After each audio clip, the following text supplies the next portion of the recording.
Hello students, Agarwal classes में आपका फिर से स्वागत है।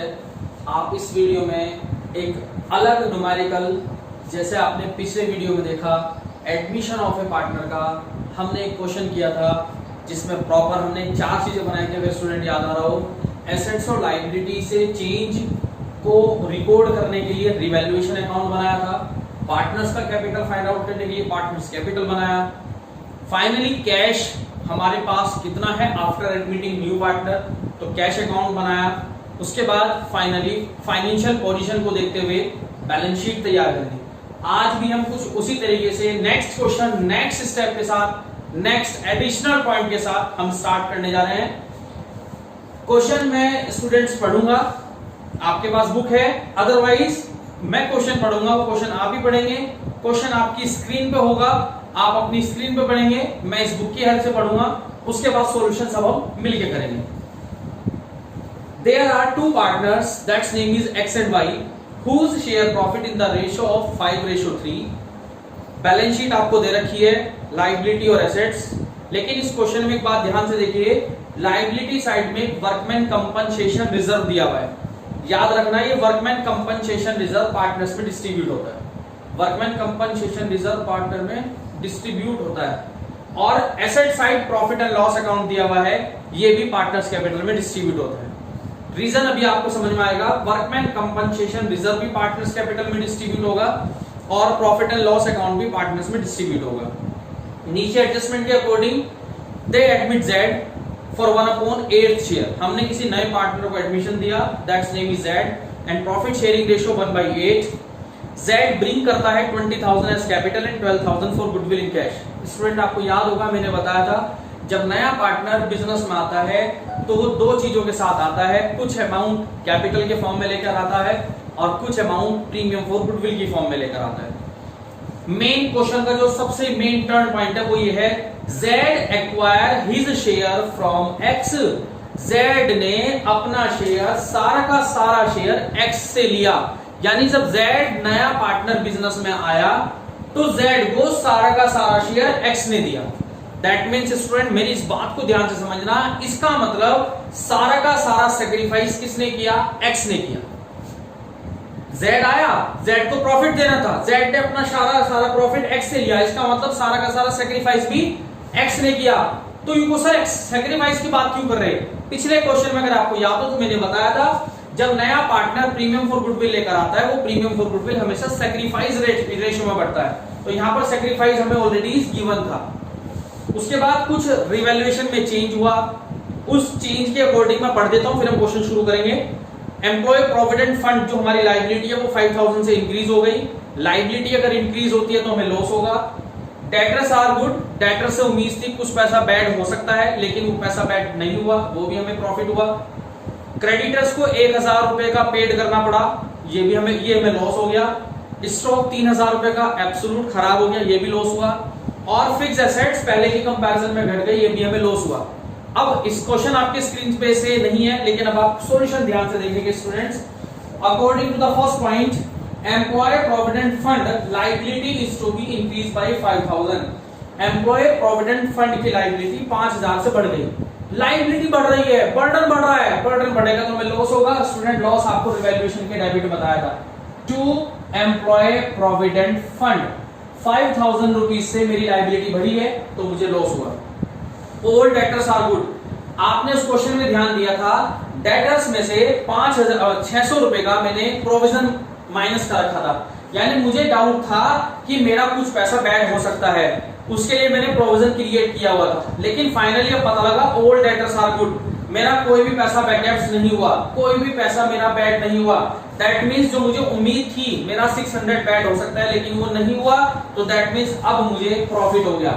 By provision for doubtful debts 600 rupees का मुझे वहां पर वो प्रॉफिट आया। Stock includes ₹3,000 for absolute item.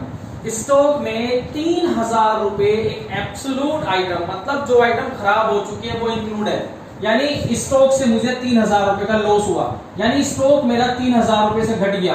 Stock मेरी एसेट्स होती है, एसेट्स अगर घटेगी तो हमें स्टूडेंट लॉस होगा। Creditors are to be paid 1,000 more. किसी को 1000 रुपए ज्यादा पे करने पड़े, यानी आपकी जेब से 1000 रुपए और ज्यादा गया, तो हम सभी जानते हैं अगर किसी को पैसा ज्यादा देना पड़ जाए तो हमें लॉस होगा। लॉस डेबिट साइड में आएगा, क्रेडिटर्स 1000 हो गए।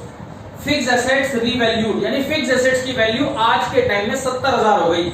ऊपर अगर आपने क्वेश्चन में ध्यान दिया हो तो फिक्स एसेट्स मेरी 80,000 में थी, क्वेश्चन में दी गई according to the balance sheet fix assets books में अब तक 80 थी, लेकिन जब नया पार्टनर एडमिट किया उस दिन हमारी उस एसेट्स की वैल्यू रह गई सिर्फ 70,000, यानी 80,000 की वैल्यू सिर्फ 70,000 रह गई। तो 10,000 रुपए से मेरी एसेट्स की वैल्यू कम हो रही है, तो कम होगा तो मुझे लॉस होगा। लॉस होगा तो डेबिट में आएगा to fixed assets. Fixed assets से मुझे 10,000 का क्या हुआ स्टूडेंट्स, लॉस हुआ है। फाइनली अब आपको यहां पर टोटल लगाना है, प्रॉफिट या लॉस निकालना है। 19,000 सेम टोटल यहां पर आएगा 19,000। 19,000 में से 600 माइनस करूंगा तो 18,400, और 18,400 का हमें लॉस हो गया इस बार। बाई लॉस ट्रांसफर किया जाएगा, by loss transfer to capital account. और जो भी ये लॉस है ये लॉस ओल्ड पार्टनर के बीच डिस्ट्रीब्यूट होगा जिनके नाम थे, मैंने वैसे अपने आप से नाम लिखा था, लेकिन अकॉर्डिंग टू क्वेश्चन ध्यान दें तो उन्होंने नाम दिया एक्स वाई एंड जेड। तो ओल्ड थे एक्स और वाई और नया कौन आया जेड। ओल्ड पार्टनर एक्स और वाई और नया पार्टनर कौन आता है जेड। तो ये 18,400 इनके प्रॉफिट शेयरिंग रेशियो में डिवाइड होंगे, और प्रॉफिट शेयरिंग रेशियो क्वेश्चन की पहली लाइन में दिया हुआ है 5:3। अगर मैं 18,400 को 5:3 में डिवाइड करता हूं तो पहले वाले का आएगा 11,500 एंड सेकंड इज 6,900। हम कभी बाद में ना भूल जाए स्टूडेंट, अगर आपको याद हो पिछले क्वेश्चन में प्रॉफिट हुआ था, वो प्रॉफिट डेबिट में था, पार्टनर्स के क्रेडिट में गया था। इस बार ये लॉस क्रेडिट में है तो पार्टनर्स के डेबिट में आएगा। टू रीवैल्यूएशन, एक दो चीजें हमें ध्यान रखनी है, बहुत सी बार लॉजिक पे ध्यान नहीं देते लेकिन हमें ये चीजें याद रह जाती हैं। 11,500 और 6,900 रिवैल्यूएशन से उम्मीद है कोई डाउट नहीं होगा। डाउट है तो आप मुझसे पूछ सकते हैं मेरे फोन नंबर से, मेरे कॉन्टेक्ट नंबर से, और ये कमेंट बॉक्स में डाल के कुछ भी पूछ सकते हैं। उसके बाद जब पार्टनर्स कैपिटल बताया था मैंने, क्वेश्चन में याद होगा, क्वेश्चन में दिए गए पार्टनर्स के बैलेंस हमें ऑलरेडी पहले से ही ट्रांसफर कर लेने चाहिए। कुछ बच्चों के माइंड में आती है सर ये बैलेंस क्रेडिट में क्यों गए, क्योंकि कैपिटल आपको लायबिलिटी में दे रखी है और लायबिलिटी के बैलेंस क्रेडिट होते हैं, तो कंफर्म है पार्टनर्स के भी क्रेडिट में जाएगा। तो दो पार्टनर्स थे एक्स और वाई, एक की कैपिटल 70,000 दी गई थी और एक की कैपिटल 31,000 दी गई थी। उसके बाद दो चीज मैंने कहा था, जब नया पार्टनर आएगा तो वो कैश लेकर आएगा एज ए कैपिटल, और क्वेश्चन की पहली लाइन के according Z as a capital 20,000 लेकर आया, और आने वाला पार्टनर कुछ पैसा गुडविल के लिए भी लाता है जिसको हम प्रीमियम फॉर गुडविल कहते हैं। और याद होगा प्रीमियम फॉर गुडविल हमेशा हमेशा हमेशा हमेशा हमेशा सैक्रिफाइस रेशियो में डिवाइड होती है। और इस क्वेश्चन का जो लॉजिक था वो यही था आज का पॉइंट। इस क्वेश्चन में क्लियर बताया गया था जेड ने अपना सारा का सारा शेयर एक्स से लिया, इसका मतलब सारा का सारा सैक्रिफाइस एक्स ने किया, इसका मतलब सारी की सारी गुडविल भी एक्स को ही मिलेगी। इस बार गुडविल पे वाई का कोई भी राइट नहीं है, क्योंकि आने वाले को सारा शेयर कंट्रीब्यूट एक्स ने किया, तो गुडविल पे राइट भी किसका बनता है स्टूडेंट, एक्स का बनता है। उसके बाद एक क्वेश्चन में वर्कमैन कंपनसेशन रिजर्व दिया हुआ था, मैंने आपको बताया था डिवाइड होगा। वर्कमैन कंपनसेशन रिजर्व 5800 का दिया हुआ है, 5800 5:3 में डिवाइड होंगे, 5:3 में डिवाइड होंगे तो 3625 पहले पार्टनर का आता है और दूसरे पार्टनर का आता है 2175। क्लियर हो गया स्टूडेंट्स। उसके बाद क्वेश्चन में आपको एसेट साइड में प्रॉफिट एंड लॉस दिया हुआ था, वो डिवाइड होगा। प्रॉफिट एंड लॉस था 2400 का, 2400 अगर 5:3 में डिवाइड होंगे तो 1500 एक बैठता है और 900 एक बैठता है। क्वेश्चन के अकॉर्डिंग बाकी सभी डाटा कंप्लीट हो चुका है, अब तो सिर्फ हमें आंसर निकालना है। बस केवल एक चीज हम डालनी भूल गए, कैश का जो बैलेंस दिया हुआ वो भी आप डाल दीजिए। कैश हो या बैंक हो, मैंने आपको दोनों चीजें बताई थी, लेकिन एक चीज याद आ रही होगी फिर आपके माइंड में, सर ये डेबिट में क्यों लिखा, कैश कहां दिया हुआ है, एसेट्स में। एसेट्स क्या होती है हमारी, डेबिट, इसलिए ये बैलेंस भी कहां जाएगा, डेबिट साइड में जाएगा। That is 5000। अब हमारी सब चीजें खत्म, अब तो सिर्फ हमें टोटलिंग करनी है और हमें आंसर फाइंड आउट करना है। देखिए शुरुआत से बस अब कंप्लीशन की तरफ चल रहा है। एसेट्स और लायबिलिटी से जो चेंज हुआ था उसकी हेल्प से रिवैल्यूएशन बना, रिवैल्यूएशन से फाइनली लॉस आया, वो पार्टनर में डिस्ट्रीब्यूट हुआ। पार्टनर का पुराना बैलेंस, आने वाले पार्टनर के द्वारा लाई गई कैपिटल, आने वाले पार्टनर के द्वारा लाई गई गुडविल और क्वेश्चन में दिए गए रिजर्व और प्रॉफिट। उसके बाद फाइनली मुझे टोटल लगाना और आंसर निकालना है। First of all calculate the balance for x 70,000 plus 12,000 plus 3625. Total is 85625 minus 11,500 minus 1,500. Answer is 72625। जो ये बैलेंस बचेंगे इसको हम हमेशा बैलेंस क्रेडिट डाउन CD लिखेंगे। y का बैलेंस निकालते हैं 31,2175। टोटल इज 33,175 माइनस करूंगा 6,900 माइनस करूंगा 900 तो फाइनली बैलेंस बचता है 25,375। Total is 20,000, same total 20,000। 20 इधर कुछ माइनस करने के लिए नहीं बचता तो बैलेंस भी कितना आएगा 20,000। नॉर्मली पार्टनर्स कैपिटल पूरा करने के बाद हमारा नेक्स्ट स्टेप आता है कैश अकाउंट की तरफ। इधर देखिए कैश अकाउंट हमारे सामने बन चुका है। कैश अकाउंट में मैंने बताया था सबसे पहले कैश का बैलेंस वो आप डाल चुके।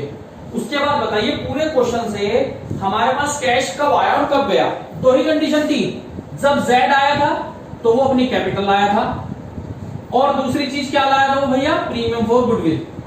कैपिटल लाया था वो 20,000 और गुडविल लाया था वो 12,000। सब चीजें डालने के बाद फाइनली आज मेरे पास कैश का बैलेंस कितना बचा हुआ है। कुछ टीचर इसको कैश अकाउंट को नहीं भी बनवाते, डायरेक्ट बैलेंस शीट में डाल देते हैं, पर लेकिन इसका बनाने का फायदा अब नजर नहीं आ रहा, लेकिन जब हम आने वाले टॉपिक पढ़ेंगे तो वहां बहुत जल्दी नजर में आ जाती है। 37,000 टोटल, तो बैलेंस भी हमारा 37,000 आएगा।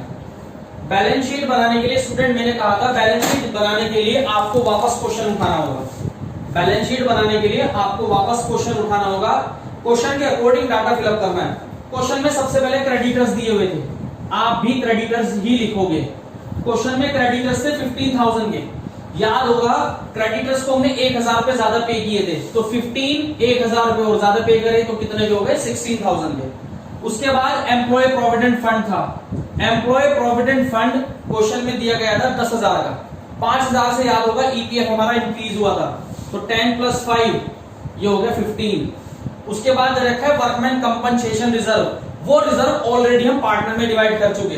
जो चीज पार्टनर में डिवाइड होगी वो बैलेंस शीट में नहीं आएगी। उसके बाद आपको कैपिटल दे रखी है, आप भी कैपिटल ही लिखेंगे एक्स वाई एंड जेड तीनों की, लेकिन लिखेंगे कौन सी जो पार्टनर्स के बैलेंस के साथ आई थी। ये देखिए जो पार्टनर्स के बैलेंस के साथ आई थी बैलेंस CD वाली कैपिटल लिखी जाएगी। ये तीनों कैपिटल हम वहां पर लिखेंगे 72625, दूसरे की है 25,375 और तीसरे की है 20,000। कंप्लीट हो जाती है हमारी एक साइड। दूसरी साइड पूरी करते हैं। सबसे पहले बैंक में मैंने आपको बताया था बैंक वाला आंसर लिखेंगे और बैंक वाला आंसर था हमारा 37,000। बैंक के बाद आपको क्वेश्चन में दिया हुआ है डेटर्स हमारा कोई भी पैसा बैड डेट्स नहीं हुआ, क्योंकि क्वेश्चन में कहा था ऑल डेटर्स आर गुड, सब ने पैसा दे दिया तो मेरे पास डेटर 20 के थे तो मेरा डेटर पूरे 20 के 20 रह गए। स्टॉक 25 का था, स्टॉक 25 का था, अगर याद आ रहा होगा 3,000 रुपए का स्टॉक मेरा एब्सोल्यूट खराब हो गया था तो आज मेरे पास जो स्टॉक बचा है वो कितने का बचा 22,000 का। Fixed assets, after that fixed assets according to question आज मेरे पास एडमिशन के टाइम फिक्स्ड एसेट्स की वैल्यू बची 70,000 और क्वेश्चन में कुछ नहीं बचा, दोनों साइड कंप्लीट। अगर हमने क्वेश्चन ठीक किया है तो हमारी दोनों साइड इक्वल आनी चाहिए स्टूडेंट्स। अब हम सिर्फ टोटल लगा के देखते हैं 16,000, 15,000, 72625 plus 25,375 plus 20,000 टोटल आ रहा है 1,49,000, 149। उधर का टोटल भी 149 ही आना चाहिए। 37, 20, 22 एंड 70 149 बिल्कुल ठीक आ रहा है स्टूडेंट। तो ध्यान से देखिए स्टूडेंट, हमने सिर्फ तीन चीजों पे ध्यान दिया, एक बार देख लीजिए। एसेट्स और लायबिलिटी से होने वाले चेंज से रिवैल्यूएशन, पार्टनर से related data partners capital, cash से रिलेटेड डाटा कैश और बैलेंस शीट से रिलेटेड बैलेंस शीट। पिछले क्वेश्चन में, इस क्वेश्चन में उम्मीद है थोड़ा सा आपको टर्न मिला होगा और ज्यादा समझ में भी आया होगा, क्योंकि जब हम एक चीज को एक बार, दो बार, तीन बार पढ़ते हैं तो वो आसान बनती चली जाती है। सो स्टूडेंट्स, एक बार दोबारा से पढ़ के करने की कोशिश करना। क्वेश्चंस आप सभी के पास हैं, बुक से आप नेक्स्ट क्वेश्चन भी ट्राई कर सकते हैं, 2-3 क्वेश्चन ट्राई करिए। नेक्स्ट वीडियो में कल मिलेंगे। और एक चीज बहुत पुरानी चलती भी आ रही है, इसको लाइक और शेयर जरूर करना। सिर्फ उसके पीछे मोटिव मेरी अपडेट्स तुरंत आपको मिलती रहे। सब्सक्राइब करोगे तो मेरे द्वारा जितनी भी वीडियो होंगी आपको अपडेट मिलती रहेंगी, और आप शेयर करने से ये वीडियो का बेनिफिट अदर स्टूडेंट भी ले सकते हैं। Take care, good bye.